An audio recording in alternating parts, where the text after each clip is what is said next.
Salam damai sejahtera di dalam Tuhan kita Yesus Kristus. Shalom, selamat pagi dan semangat pagi. Jumpa kembali dalam renungan pagi kita untuk hari ini, Rabu 5 Juli tahun 2023. Dan puji Tuhan oleh karena kita dapat berjumpa lagi. Bahkan saya juga memohon maaf oleh karena beberapa waktu terkendala dengan alat handphone, sehingga renungan pagi baru dibuat lagi pada pagi hari ini. Hari ini Rabu 5 Juli 2023, pekabaran firman Tuhan kita dengan judul Tuhan akan mengirimkan hujan akhir. Sebelum kita lanjutkan, mari berdoa. Bapa di surga, terima kasih atas semua kebaikan-Mu dalam hidup kami. Dan pada saat ini Tuhan, kami akan dengarkan firman Tuhan. Biarlah firman-Mu boleh menjadi berkat dalam kehidupan kami. Terpujilah nama Tuhan, dalam nama Yesus kami telah berdoa. Amin. Sekali lagi pekabaran firman Tuhan kita pagi ini dengan judul Tuhan akan mengirimkan hujan akhir. Dan ayat firman Tuhan Yoel 2 ayat 23, Hai Bani Sion, bersorak-soraklah dan bersukacitalah karena Tuhan Allahmu, sebab telah diberikannya kepadamu hujan pada awal musim dengan adilnya, dan diturunkannya kepadamu hujan pada awal dan hujan pada akhir musim seperti dahulu. Ketika tiba hari Pentakosta, semua orang percaya berkumpul di satu tempat. Tiba-tiba turunlah dari langit suatu bunyi seperti tiupan angin keras yang memenuhi seluruh rumah di mana mereka duduk, dan tampaklah kepada mereka lidah-lidah seperti nyala api yang bertebaran dan hinggap pada mereka masing-masing. Maka penuhlah mereka dengan Roh Kudus. Lalu mereka mulai berkata-kata dalam bahasa lain, seperti yang diberikan oleh Roh itu kepada mereka untuk mengatakannya. Roh itu datang kepada murid-murid yang sedang menunggu dan berdoa dengan sungguh-sungguh, sehingga mencapai setiap hati. Yang Maha Kuasa menyatakan dirinya dalam kuasa kepada jemaatnya. Hal itu seakan-akan selama berabad-abad pengaruh telah dikendalikan. Dan sekarang surga bersuka-suka karena dapat mencurahkan kepada jemaatnya kekayaan roh yang penuh rahmat. Dan di bawah pengaruh roh itu, perkataan penyesalan dan pertobatan bercampur dengan nyanyian puji-pujian untuk dosa-dosa yang diampuni. Kata-kata ucapan terima kasih dan nubuatan terdengar segenap surga, tunduk, memandang, dan memuja kebijaksanaan dari kasih yang tiada taranya dan tidak dapat dipahami. Hilang dalam keheranan, rasul-rasul berseru di sini adalah kasih. Mereka meraih kuasa yang diberikan dan apa yang mengikutinya. Pedang roh yang baru saja ditajamkan dengan kuasa dan dicelupkan dalam terang surga, memotong jalannya melalui kurang percaya. Beribu-ribu orang ditobatkan dalam sehari. Murid-murid sangat heran dan bersukacita karena besarnya penuaian jiwa-jiwa. Peristiwa-peristiwa ini akan diulangi dan dengan kuasa yang lebih besar.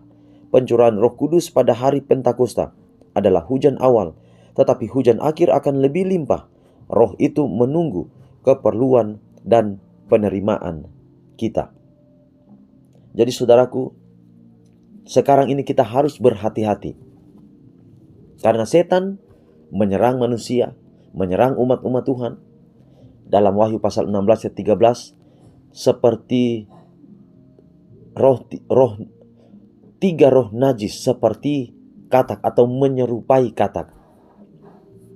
Jadi penyerangan setan di dalam Wahyu pasal 16 ayat 13 yaitu tiga roh najis yang menyerupai katak.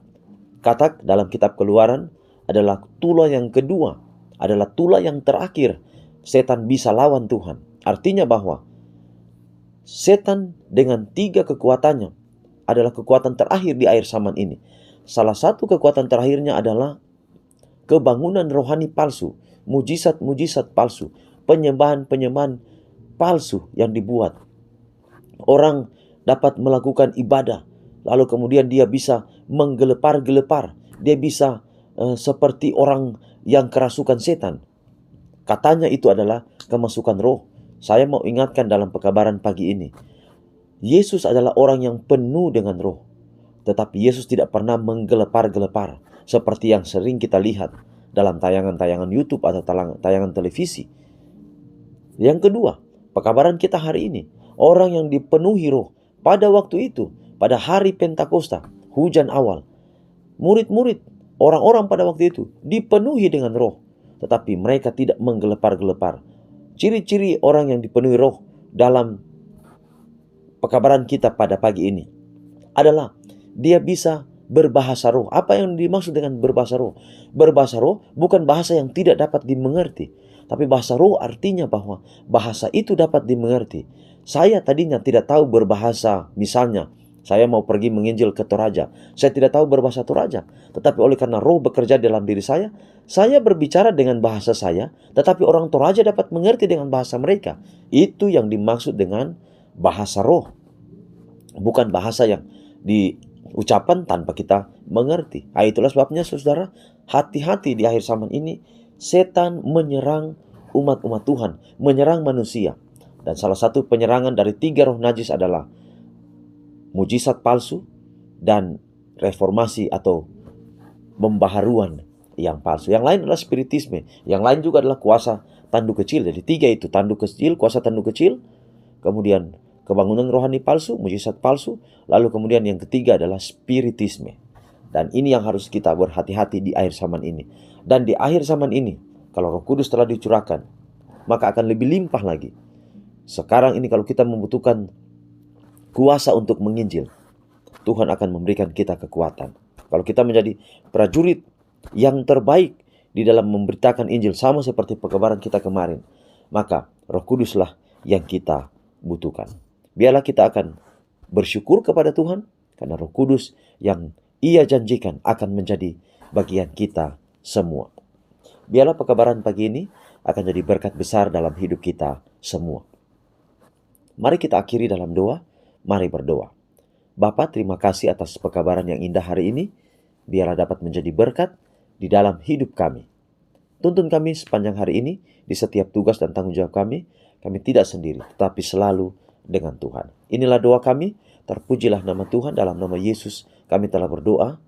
Amin. Demikianlah pekabaran pagi ini. Sampai jumpa besok. Tuhan berkati kita semua. Shalom.